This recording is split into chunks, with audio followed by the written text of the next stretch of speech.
Today on Tricrow Studios, we do a high gain amp shootout between the orange Rockerverb 100 Mark III and the Mesa Boogie Mark V 90 watt.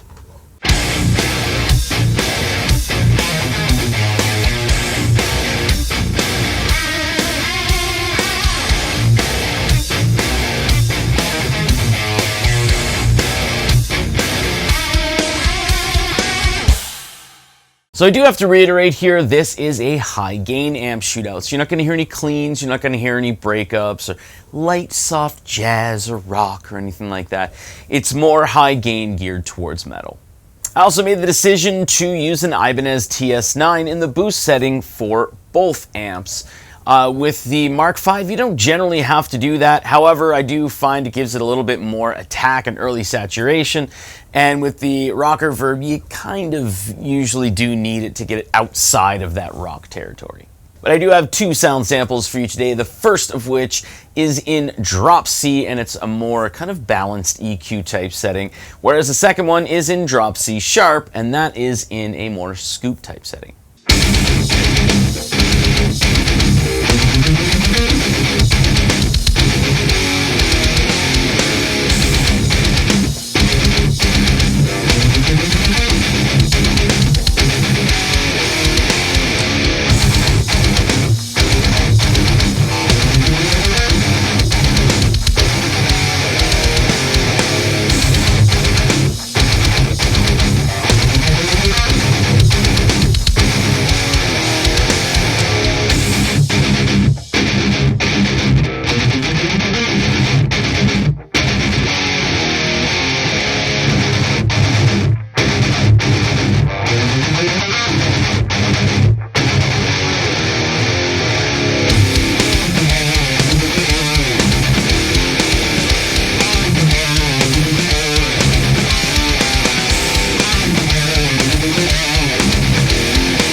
Alright, so there you go. There are the two sound samples for the high gain amp shootouts between the orange Rockerverb 100 Mark III and the Mesa Boogie Mark V 90 watt head. So it's at this point in the video where I like to go over kind of what I've gained from doing a shootout like this, and it's kind of one of those things where I kind of expected what actually happened. The orange Rockerverb, British amp, so it's going to have a lot more mids, and the Mesa Boogie Mark V is a US amp, so there's a lot more low end and high end with less emphasis on the mids. So you can see and hear the orange Rockerverb, lots of low end and lots of mids to high mids, whereas the high end isn't as much as the Mark V, but the Mark V has a lot of low end and a lot of high end with a fair amount of mids. To be honest, both of these amps would probably kind of complement each other in a mix, where certain frequencies may be filled in that wouldn't really necessarily interfere with the bass or the drums or the vocals in a mix. Now, as far as, like I said, I used a TS9 to boost. When it comes to the orange Rockerverb, I've always felt that you really do need it. You have to bring the gain up so much to get it kind of outside of that rock territory, and there's a lot of emphasis on the low end and the mids, and not a ton of emphasis on the high end, which it can work. However, it's just a little more beneficial to use a TS9 or any type of boost, especially one that gives you a little bit of more control over the tone, whereas you can actually add in a little more high end to the Rockerverb. And the Mark V, some people who don't own Mark V's and only own dual rectifiers would crucify me hearing, you don't really have to boost a Mark though, right? Which, yeah, you don't always have to, but in order to get a little more attack and a little more earlier saturation, I find that it does work really well to boost a Mark. And I have a Mark V, a Mark IV, and a Mark IIB, not a C+. And I do generally find it more pleasing to boost if I'm getting into a lot of saturated high gain. If it's a little more on the lower end where I don't need a ton of gain or a lot of saturation, then I definitely won't be using a TS9. But there are a lot of people, just like with dual rectifiers, that will use a boost. It's just, I find that it's funny because a lot of people who own dual rectifiers that boost dual rectifiers have this magic sense that, like, oh, I definitely wouldn't boost a Mark. And it really depends on what you're going for. What I generally do, rule of thumb, is I'll record one pass without the boost and then one pass with the boost, and see which one's a little more beneficial, which one has a little more energy, gets me going, gets me a little more involved in the recording process, and that's usually what I go with. And I would also like to touch on my settings here, because I know a lot of people always ask.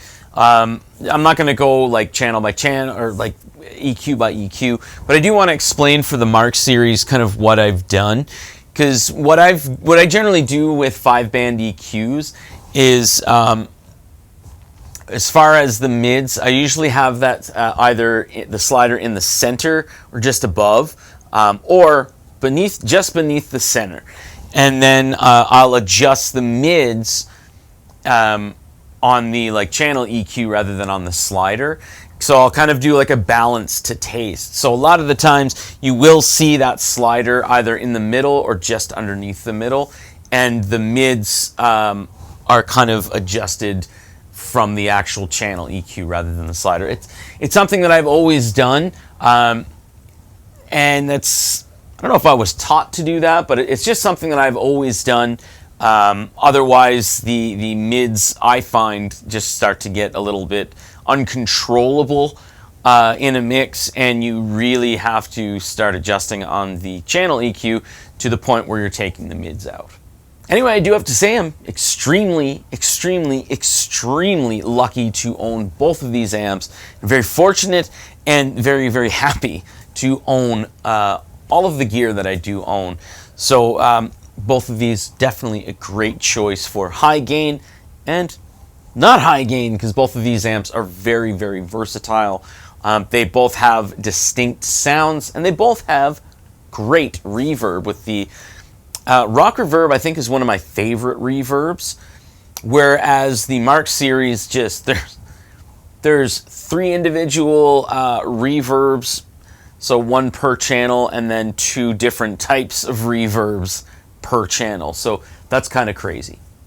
Anyway, thanks for watching. Really hope you enjoyed the video, and I say good day.